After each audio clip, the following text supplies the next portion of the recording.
Anna Duggar's father, Mike Keller, a preacher by profession, received heavy backlash for passing comments on the sensitive topic of slavery. During a sermon at Fort Worth in Texas, Keller allegedly called the plantation owners good people who helped black people to turn away from their wicked ways. Keller's version of black history didn't sit too well with the netizens who showed their outrage through social media platforms.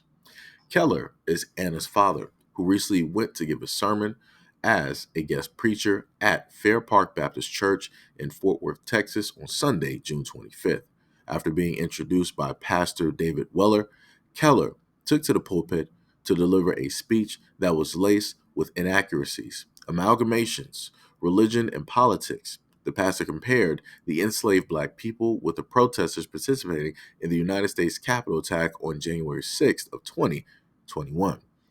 He went on to preach his version of history, where the wicked slaves were taught to read the Bible by the good people of the plantation. He also stated, quote, 150 years ago or 200 years ago, when blacks were slaves, did they ever go to Washington, D.C. and have a rally 200 years ago to protest against slavery? Did they? And he replied, no. And then he later stated, what did they do? Well, a lot of good people in the plantation would say, hey, it's wintertime. Let us build a church for you, dear folks. And they loved them and taught them how to read so they can read the Bible. Keller later continued with his racist sermon, stating that, and here's what the blacks did about 150 years ago. They humbled themselves, they prayed, they saw God's face, and they turned from their wicked ways. And God made slavery illegal throughout several white presidents, right? It worked, didn't it? They didn't protest. Maybe there's a place for protest. I don't know. Joy, who is the host of Without a Crystal Ball podcast, who often shares updates about the Duggar family, shared a clip of Keller June 25th sermon. She also attached a lengthy note with the clip writing, quote, Michael also hates going to large cities because of all the wicked people. He referred to multiple cities in Florida he detests that have large populations of African Americans. He particularly hates Gainesville, which coincidentally has a 21.3% of the population being African American. Joy later stated, quote, this is so disturbing, but completely representative of many of the people within the IBLP and their views on anyone that isn't white. We should also note that he preaches about politics from the pulpit, which is actually supposed to be not allowed. Pastors are not supposed to preach politically nor promote any political candidate under the law. Michael Keller spent a large majority of the sermon promoting Florida Governor Ron DeSantis. A special note, she also stated, quote, slaves were not free to go where they pleased, and they couldn't just up and leave and go to Washington to protest. Slavery was not abolished because slaves turned away from their wicked ways. So, since he wants to give a fairy tale, let's go over a few interesting details when it deals with slavery and how black people were treated, more specifically black men.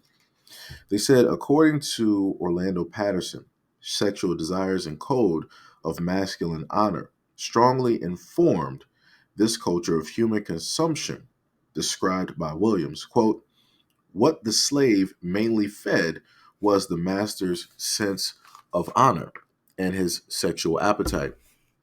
After methodically butchering and cooking a male slave over a rolling open fire, one Kentucky slave master reported to his wife, quote, that he had never enjoyed himself so well at a ball as he had enjoyed himself that evening. Such incidents proliferated throughout the slave trading diaspora, especially in the Caribbean and the Americas, where carving, cooking, and eating of flesh served as punishments and conditioning rituals.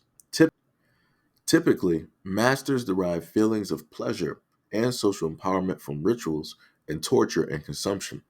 Patterson, concerned with Williams in drawing upon analysis of slavery among, quote, primitive Germanic people, observed also that slaves were socially consumed and that this process of consumption was epidemic to all other slaveholding societies, both before and after European global expansion. It was later stated that the masters received a sexual high or a erotic charge from consumptive acts. Power and sex intertwined with the slave's body, and sex serving not only the purpose of pleasure and erotic fulfillment, but also reinforcing the master's authority, supremacy, and dominance. So, just that little bit from a book, and remember that I didn't even read a full page, and I think it has over like 200 plus pages directly in that book. Just from that little bit, it pretty much shut down his whole statement about how it is that, oh, um, people who were, black people who were slaves, they loved being slaves. They would just build churches, and they turn from their wicked ways. But the most amazing thing is, like I said, he wanted to say wicked ways. The main people that I understood that had such wicked ways, carnivorous ways, was that of the slave owners, plantation owners, the slave masters. That was not the slaves themselves, right? They were, in a sense, put into this bondage in order to serve one person, right? And as he stated before, they looked to God and turned from their wicked ways, aka black people looked to white people and turned from their wicked ways and became just like their masters, right? That's in a sense what he is stating, correct? So again, I go down the line of, if at any point in time you start to see negative interactions where you hear of, oh, this random black person doing this and this random black person doing that. Remember where everything stems from. It all stems from home, correct? So if we go by the narrative in the story that black people were taken from Africa on slave ships, brought to a whole nother land, and then they were taught a religion, they were taught a whole nother language, they were given a whole nother name, a whole nother life. That would also mean that if black people are taking on all of those other things from another group of people of which they don't know, never live with, they're also going to take on their negative attributes as well. So that means that a lot of them that came directly from Europe that were abandoned, that were, you know, kids without any type of parents, coming from a single parent household. Maybe they were a bastard from a relationship. Some of these people were also streetwalkers, murderers and killers, prisoners, people that were jailed, right? These were the people that that the United Kingdom wanted to get rid of. They wanted to cleanse the land, so they sent them directly over to a new land, right? Because they didn't think that they was realistically going to survive, right?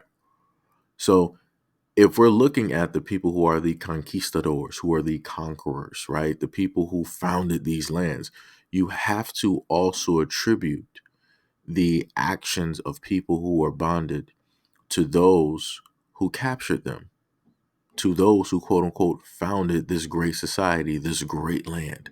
Because if you're going to teach us the good, we're also going to learn the bad directly from you. But when you start to take it that deep, a lot of people are like, no, no, no, everybody's different. What happened back then is whatever it is, but you can't attribute that to how everything is. Yes, you can. It's just that people don't want to. And it's not like it's any type of hard work or any type of real research in order to do it. It's just that people don't want to because they don't want to be held accountable.